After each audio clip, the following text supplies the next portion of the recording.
Selamat siang waktu Iran ya, Pak. Selamat siang, selamat sore waktu Indonesia ya. Selamat siang waktu Iran. Oke, jadi ini adalah podcastnya. Nanti saya akan posting di YouTube channel saya. Kemarin sudah beberapa dubes juga yang hadir dalam podcast ini. Sama mantan Perdana Menteri Malaysia juga sudah ikut podcast ini. Oke, ada beberapa pertanyaan, tapi yang pertamanya, bagaimana situasi COVID-19 di Iran dan Turkmenistan? Terima kasih Mas Dimas sudah bisa join Mas Dimas di podcastnya Mas Dimas ini. Terkait dengan pertanyaan Mas Dimas COVID, di mana-mana COVID-nya banyak. Ya, tidak hanya di Indonesia, tetapi juga di Iran juga.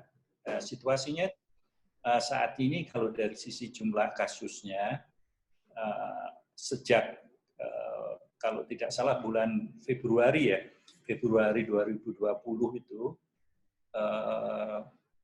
pertama kali pemerintah Iran mengumumkan bahwa ada COVID di Iran. Sampai sekarang jumlahnya adalah sekitar 1.300.000 lebih, hampir 1.400.000 kasus. Itu setiap hari muncul terus karena juga dari sisi obat, vaksin belum ada juga. Tapi di sini kami melihat bahwa ada upaya-upaya yang sama yang dilakukan seperti di Indonesia. Di sini ada pembatasan sosial, kemudian ada juga jam malam, ada juga pembatasan kegiatan bisnis, hanya essential bisnis saja yang bisa buka. Tapi sekarang kalau dilihat dari sisi skala penyebarannya, dalam arti kalau di Indonesia ada kuning, ada merah. Sekarang rata-rata di seluruh wilayah Iran kuning. Jadi itu gambarannya, gambaran situasi COVID di Iran. Kalau di Turkmenistan bagaimana? Di Turkmenistan ada juga, tetapi begini, Turkmenistan itu upaya-upayanya dilakukan, dan Turkmenistan itu kan negara yang landlocked countries dan lebih mudah untuk menutup perbatasan. Jadi juga ada penutupan perbatasan juga di Turkmenistan itu. Jadi sama saja pemerintahnya juga melakukan upaya-upaya untuk membatasi penambahan dan juga menyebarnya kasus COVID-19 ini. Saat diberlakukan peraturan protokol COVID ini, apakah betul-betul implementation-nya sama rakyatnya itu sangat tertib, atau bisa kita bilang masih banyak juga yang kita lihat melanggar, misalnya tidak memakai masker, tidak menjaga jarak? Mungkin tingkah laku masyarakat itu hampir sama ya, apalagi masyarakat yang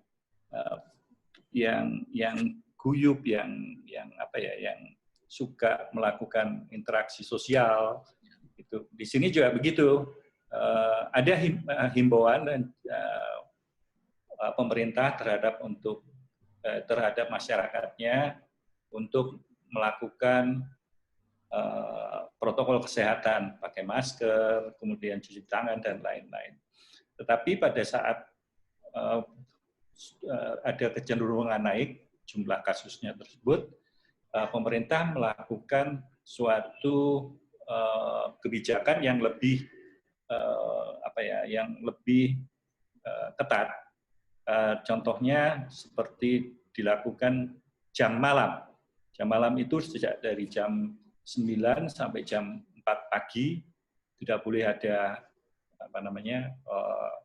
kerumunan, tidak boleh ada lalu lintas kecuali ya urgent atau emergency. Jadi itu dilakukan dan sekarang hampir seluruh wilayah di Iran sudah di level kuning, tidak lagi merah. Tadinya itu banyak ininya merah warnanya. Dan Iran sempat waktu pertama-tama COVID-19 itu mewabah, dia sempat negara yang pertama kali paling melonjak kasusnya waktu itu ya. Kalau dilihat dari wilayah ya, dari regional, let's say kita masukkan Iran di wilayah Timur Tengah, Iran merupakan negara yang memiliki kasus yang terbanyak di wilayah ini. Dan ini sampai sekarang juga masih menduduki peringkat pertama di seluruh wilayah Timur Tengah ini. Nah, waktu pertama kali ada wabahnya COVID-19 itu, kira-kira originnya waktu itu di Iran itu bagaimana, Pak? Kan waktu itu wakil presiden mereka juga kena COVID. Kalau Indonesia kan waktu pertama kali COVID-19 itu ada, itu kasus yang dibawa dari interaksi dengan orang dari luar negeri. Kalau di Irannya sendiri, apakah sedemikian kemarin? Ya, mungkin juga ada kasus dari luar negeri. Dari ini begini, melihatnya dari sisi bahwa sekarang batas negara itu betul-betul tidak bisa ditutup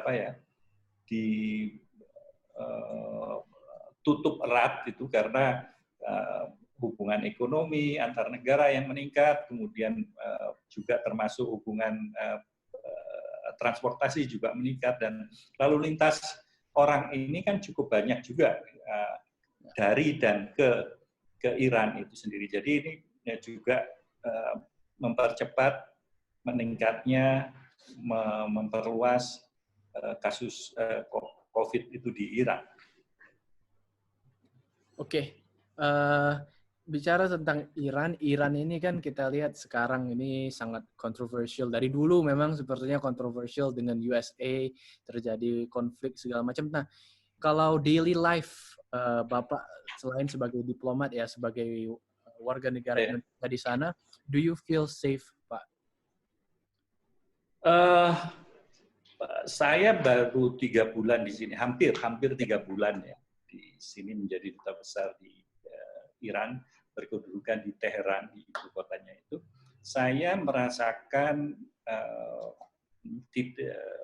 kehidupan sehari-hari itu biasa saja, kecuali karena ada COVID ya, kami tidak bisa pergi ke mana-mana. Artinya ya di Teheran aja dari kantor atau ketemu dengan counterpart di sini gitu. Tetapi saya melihat kehidupan sehari-hari seperti biasa saja. Hanya saja kalau ada pembatasan bisnis yang non-esensial ditutup, ya kita hanya pergi bisa beli makanan di supermarket atau convenience stores di sekitarnya. Tapi kalau dilihat dari sisi kehidupan masyarakat sehari-hari, mereka berjalan dengan normal. Nah, waktu kita melihat konfliknya itu dengan USA itu kan terutama juga ada yang pembunuhan itu ya. Waktu itu kan masyarakatnya banyak yang protes. Itu waktu terjadi demonstrasi itu Bapak kan pasti belum di Iran waktu itu ya. Tapi sekarang kondisi protes seperti itu di kondisi COVID-19 ini berarti tidak ada lagi. Maksudnya ini insiden yang mana ini? Insiden yang mereka misalnya berdemonstrasi menuntut Amerika atau menuntut certain government di sana, selama COVID-19 ini apakah masih ada aksi-aksi seperti demonstrasi, menyuarakan pendapat mereka? Kalau dari sisi demonstrasi, kami tidak melihat ya di sekitar ini yang besar, yang mungkin pada waktu itu juga terjadi pada tahun mungkin 2017 mungkin ya. sekarang tidak lagi ada demo-demo seperti itu hanya mungkin yang kecil-kecil aja di depan parlemen demo untuk mendukung karena ada insiden pembunuhan saintis nuklir atau apapun lah namanya, tapi sifatnya sangat sporadis dan kecil. Nah, jadi itu. Apa yang bisa Bapak katakan why Iran sebenarnya unik, bahwa dia bukan bahaya gitu, dan ada yang orang tidak tahu tentang Iran selama 3 bulan ini? Apa yang Bapak lihat bahwa Iran itu sebuah negara yang unik? Kami melihatnya lebih besar ya, bukan hanya dari sisi uniqueness. Kalau uniqueness bisa dilihat mungkin dari salah satu sudut pandang, contohnya mengenai budayanya atau apa. Tapi kami di sini sebagai duta besar, sebagai diplomat juga melihat bahwa Iran itu mempunyai peran yang cukup besar di wilayah, di region, di Timur Tengah itu mempunyai peran yang cukup besar. Kemudian juga dari sisi yang lebih real, yaitu ekonomi, itu Iran mempunyai potensi yang sangat besar, yang kalau dari sisi pandang Indonesia bisa lebih dieksplor lagi, banyak hal yang bisa dilakukan untuk kerjasama di bidang ekonomi ini. Nah, kerjasama Indonesia dengan Iran, part of the diplomacy kita yang paling kuat di sektor mana? Secara sesuai dengan ini, Mas, sesuai dengan kepentingan kita nasional tentunya adalah mensejahterakan kehidupan rakyat ya. Dan artinya ini di sini yang penting juga pada saat ini adalah bagaimana meningkatkan hubungan ekonomi dengan Iran. Di sini sebetulnya cukup kuat. Pada saat sekarang pun hubungan ekonomi Indonesia-Iran, kita bisa lihat dari sisi volume perdagangannya untuk tahun lalu itu sekitar 200 juta. 200 juta kalau dilihat dari jumlahnya memang kecil, tetapi ini masih tetap berjalan pada saat Iran dikenakan sanksi unilateral.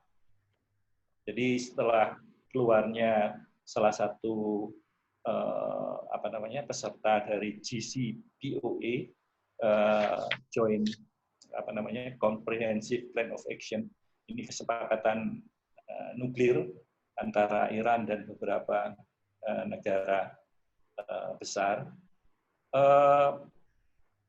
Perdagangan Indonesia masih tetap bisa